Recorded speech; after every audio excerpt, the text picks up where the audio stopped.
Hello Luna, people are asking about you. Assalamu alaikum everyone.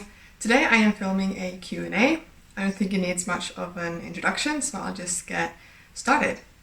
I asked you guys on my two Instagram accounts. I have one that's like a revert diary journey that I started before I converted, and my good old personal account. So I asked on both of those, and you got quite some questions, some interesting ones. So I'm just going to start with the questions, a few questions about Luna, which is kind of cute, and I love how everyone loves Luna as well, because I post a lot about her on my personal Instagram. And one of them goes how we got Luna, and we adopted her a year ago now in September from the animal shelter. We knew that we didn't want to buy a cat or anything like that.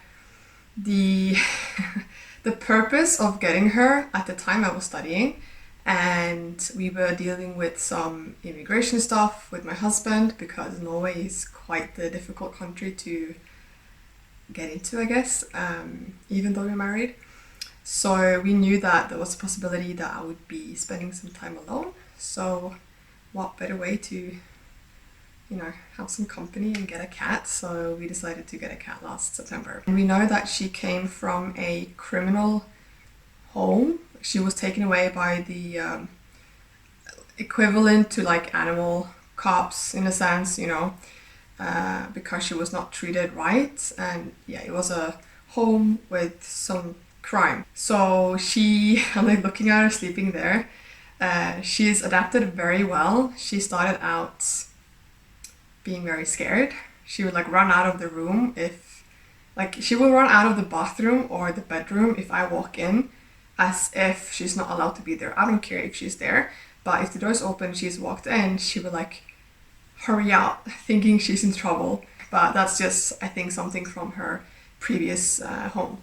And then someone asked how old Luna is. Because of her story or history, we don't know exactly, but the vets estimates that she's about 3 years old, but she's a very tiny cat. She's less than 3 kilos, and she's very, very petite. She's very cute, so she looks like a kitten. And whether she joins me when I pray, no, she doesn't. Again, the bedroom, because I pray in the bedroom. She's not quite comfortable in the bedroom yet. She does walk in, and sometimes she will sleep at the very edge of the bed with me. But yeah, the bedroom is still a bit of a scary place for her. So she can walk in while I'm praying if the door is open. I usually just close the door because I want to focus. But if she's already in the room, like for Fajr or anything like that, she might like walk around and like she doesn't really join me, no. So anything I miss about being Christian? No, not really. Obviously, you have traditions like Christmas and Easter that I obviously, I miss, just because it's nostalgic. It's my childhood, memories, my most cherished memories. But except from those, I think it's more because there are obviously more Christians here in Norway than Muslims, unless you live in a very Muslim populated area like Oslo. You don't really get the sense of community that I grew up in as a Christian. So I guess I would say that just the community, but other than that, I don't really miss anything.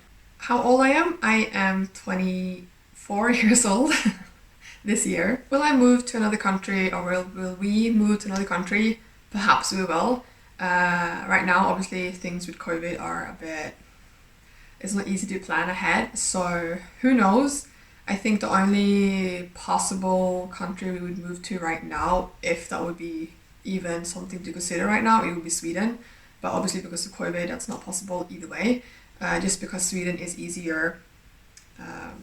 Me as a Nordic citizen, I'm allowed to work and move to the other Nordic countries like freely as I wish, but it's just easier for my husband, to get a permit in Sweden compared to Norway, even though we're this close to each other, right, the countries.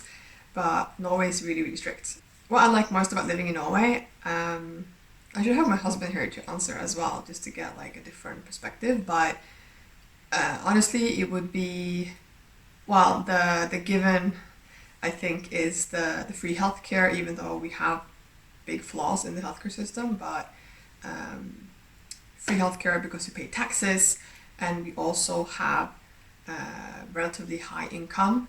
So living and food is expensive, but it kind of goes up and up. Other than that, I would say as much as I have like love-hate relationship to all the different seasons, I do love that we go through the four seasons, and winter can be proper winter.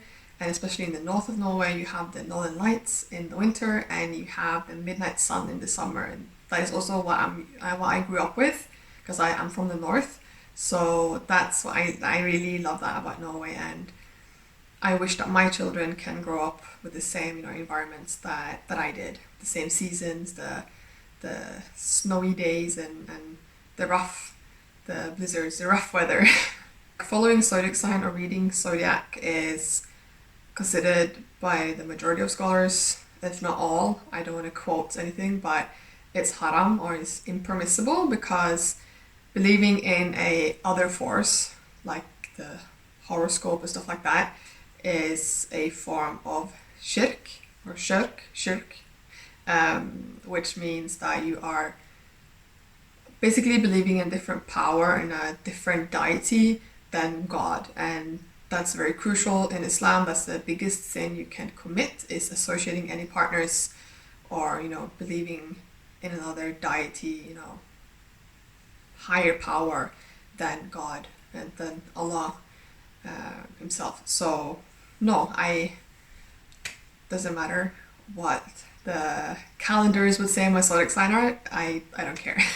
I don't follow it. I don't. Yeah, I never have as well. So these are in Norwegian, but I will translate. I'm looking forward to seeing my husband, and whether we have plans together when he will arrive, because the case is that I have been alone for 10 months because of immigration stuff, but also COVID. He has been stuck in his home country, and I have been here for 10 months alone. Not fun. So inshallah soon he will be visiting, and I'm very much looking forward to it. Things will be a lot easier for sure. Plans, work on the YouTube, just get busy with work, doing our best, and yeah, just be together, enjoy our time that we have together. What do you do to maintain a long distance relationship? Communication. We also, not only do we have, like, obviously, we are not living in the same place at the moment, but we also have a time difference. He is like 6 or 7 hours, depending on the winter, summertime, ahead of me. We also have to, like, think about that as well. So just have open communication, like plan your days, plan when you're gonna video call or Skype or whatever you use, and talk often over the phone or video call, talk as much as you can. And yeah, there's not much really, you just have to have patience. Communication is key, whether you're long distance or not. So focus on communication and have open communication. And when it comes to like texting and stuff, it's really, really, really easily to misunderstand each other, that things get lost through a text. You can't read someone's emotion in that text. So just keep that in mind. If you feel a vibe from your partner, from your spouse over texts, you could be misreading it. So it's better to just ask too often, like, is everything all right, or whatever, than just assume, and it creates tension. So yeah, just have open communication, share about your days. Me and my husband, we also send videos to each other. Like when he's asleep, it's like evening for me, so I will show him what I've been doing today. I will send videos of Luna and he will do the same when I'm asleep. So whenever we like wake up, we have texts and videos to go through. That it's almost like mini vlogs every day. And how we met, that's a very long story, and I don't think there will be any time for that in this video. And also I'm not sure if we are comfortable opening up about that, and is very private. So for now, um, I'm not gonna tell. Sorry to be the annoying person who doesn't tell. No, but it's I think we'll have to wait and see whether that will be a video. If anything, it has to be its own video. Where do you want to travel next? I would definitely want to go for a honeymoon. We haven't because of life. So I would definitely want to go like on a nice trip with my husband and just I've always been like imagining like the Maldives or just somewhere where we have like a private resort, you know, have like a private beach or something. I don't know, like somewhere private, just being together, you know, and enjoying the hot weather and yeah, just relaxing. I am adventurous, but at the moment I just want to relax. That was the questions for this time. Thank you so much for everyone who asked me these questions. It was really fun, and I will see you in the next video. Bye!